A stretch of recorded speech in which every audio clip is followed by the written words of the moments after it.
Hello my dear all friend, আমি একটা বিশেষ অভিজ্ঞতার সাক্ষী হলাম। সেটা হচ্ছে আমার একটা স্যামসাং S24 আলট্রা, যে ফোনটা আমি সার্ভিসিংয়ের জন্য সার্ভিস সেন্টারে পাঠাই।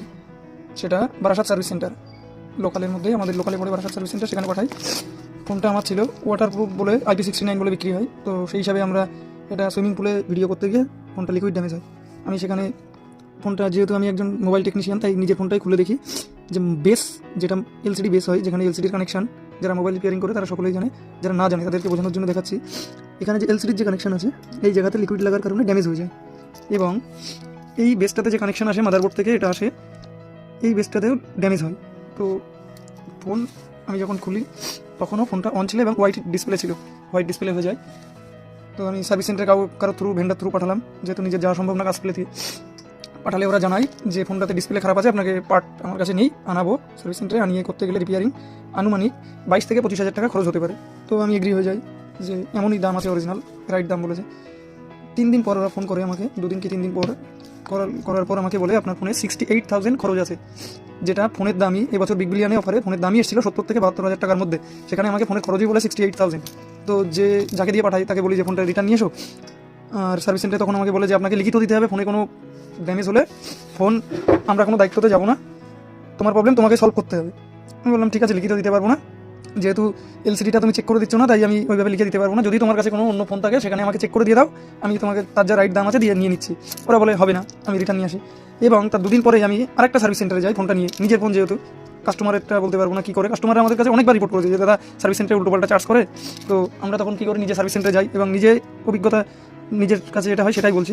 সেই সার্ভিস সেন্টারে তাকে, সার্ভিস সেন্টারের যে টেকনিশিয়ান আছে তাকে সব খুলে বলি যে দাদা আমি একজন টেকনিশিয়ান, এই ফল্ট হয়েছে, আমাকে আপনি যদি একটা LCD ম্যানেজ করতে পারেন, ম্যানেজ করে দিতে পারেন, তার যা কোম্পানির যে পার্ট দাম আছে সেটা দিয়ে আমি কিনে নেবো। তো সে বলে এইভাবে দেওয়া তো সম্ভব না, তাহলে তোমার বিল বাক্স IMI নাম্বার দাও, তোমার নামে ইস্যু করতে হবে, করে চেক করে আমি দিচ্ছি। আমি সেখান থেকে কিনে নিই এবং সেই জিনিসটার দাম আসে 17,500 টাকা দিয়ে আমি কিনলাম। কেনার পর ফোনটা আমি রিপেয়ারিংয়ে বসেছি নিয়ে, দেখেন লাস্ট পর্যন্ত কী হয়। আমি LCDটা আলো আসছে, টাচ হচ্ছে, সব দেখে নিয়ে এসেছি। ওরা বলেছিল যে LCDতে টাচ হবে না, তো ওরা কাস্টমারের সঙ্গে করে এরকম আমি শুনেছি, কিন্তু টেকনিশিয়ানদের সঙ্গেও যে এরকম করতে পারে আমার জানা ছিল না, এক্সপিরিয়েন্স ছিল না, তার সাক্ষী হয়ে যায় আমি। এবং ওরা আমাকে বলে যে, আমি বললাম যে তাহলে ঠিক আছে, আপনি তো LCD চেঞ্জ করে দেবেন বলছেন, তাহলে আমার পুরোনো পার্টটা রিটার্ন লাগবে।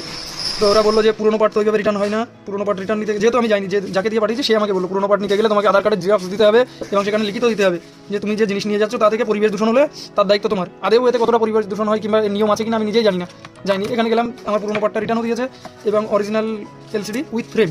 এরা বলেছিল প্লেন এরকম LCD পাওয়া যাবে, আমাকে উইথ ফ্রেম LCD দিয়েছে। আমি সেটিং করছি, দেখেন কী হয় শেষ পর্যন্ত।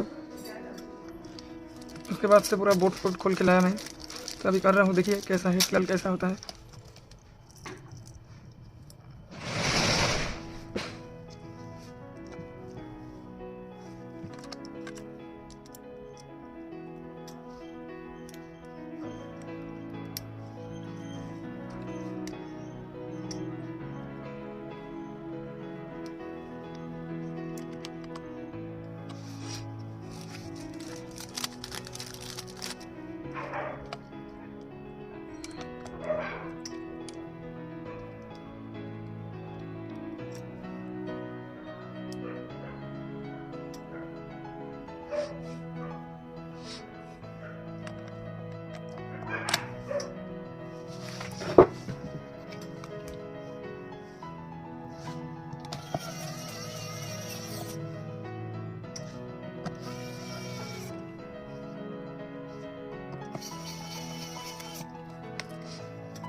এটা আমি মার্কেট থেকে কিনে নিয়ে এসেছি, খিদিরপুর মার্কেট থেকে।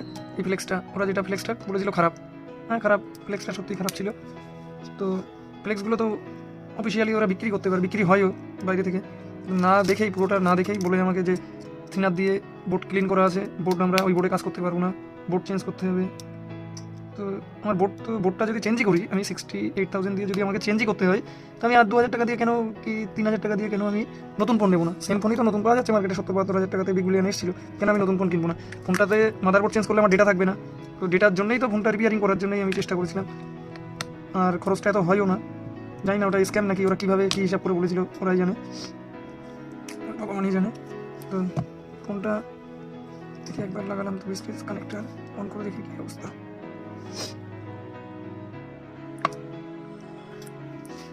চার্জ নেই, হ্যাঁ চার্জ আছে, অন হয়ে গেছে। চার্জে গুঁজে দিই, লো ব্যাটারি থাকার কথা।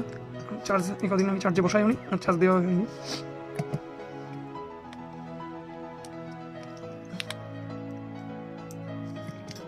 অনেকে বলতে পারে আমি তো গিয়েছিলাম সার্ভিস সেন্টারে, আমার সঙ্গে এমন করেনি, এমন হয় না, ঠিকই তো করে দেয়। চল হয়, ঠিকই করে ওরা, ওদের সিস্টেমের বাইরে তো কাজ করতে পারবে না, সিস্টেম অনুযায়ী করে। তো মাঝে মধ্যে এরকম ধরনের বলেও থাকে, অন্য লোক আমাদেরকে এসে জানায় যে দাদা এইরকম খরচা বলেছে, এটা তোমার কাছে এসে তুমি তো করে দিলে 300 টাকায় কি 400, আমাকে সার্ভিস সেন্টারে এত টাকা খরচ বলেছিল। এরকমও আমরা শুনেছি। তো শুনে যে আমাদের কতটা বিশ্বাস হতো না যে এরকম হয় নাকি এত খরচ। আমি নিজেরটা হওয়ার পরে আমরা বুঝলাম যে এরকম হয়। যাই হোক বন্ধুরা, চার্জ নেই কেন, চার্জ নেই। এই ফ্লেক্সটা আমি উল্টো লাগিয়েছিলাম, যার জন্য ভুল লাগানোর জন্য ফোনটা অন হচ্ছিল না। অ্যাকচুয়ালি নিচে যে সাব লেখা আছে আমার চোখে পড়েনি, ভিডিও বানাচ্ছি মোবাইলের দিকে একবার তাকাচ্ছি, পিসের দিকে একবার তাকাচ্ছি, এই জন্য আমার চোখেই পড়েনি। অবশেষে ফোনটা অন হয়েছে, ঠিক আছে। চার্জ ছিল না, আমি কিছুক্ষণ চার্জ দেওয়ার পরে অন করেছি, তো ফোন এখন ডিসপ্লে অন, 12-13% চার্জ করে নিয়েছি, নিয়ে ফোন অন হয়েছে, ঠিক আছে, এবং প্রপারলি কাজ করছে ফোনটা। এরকম না যে অনেক খরচ করেছি অনেক কিছু, টোটাল আমার হয়তো 20,500 টাকা খরচ হয়েছে স্ক্রিন চেঞ্জ করে আর এই ফ্লেক্সটা চেঞ্জ করে, এরকম 20,500, 21,000-এর মধ্যে টোটাল কমপ্লিট হয়ে গেছে ফোনটা, ঠিক আছে। ফোনটা অনও হয়েছে এবং প্যাটার্নও খুলছে, সব কমপ্লিট, ঠিক আছে। ফোনে একদমই চার্জ নেই, আর একটু সময় লাগে প্রথম চার্জ হতে, 0 থেকে প্রথম কিছুটা সময়, অন্য চার্জার দিয়ে যেহেতু দিচ্ছে তাই সময় লাগে। এর অরিজিনাল চার্জার হলে অনেক ফাস্ট হয়।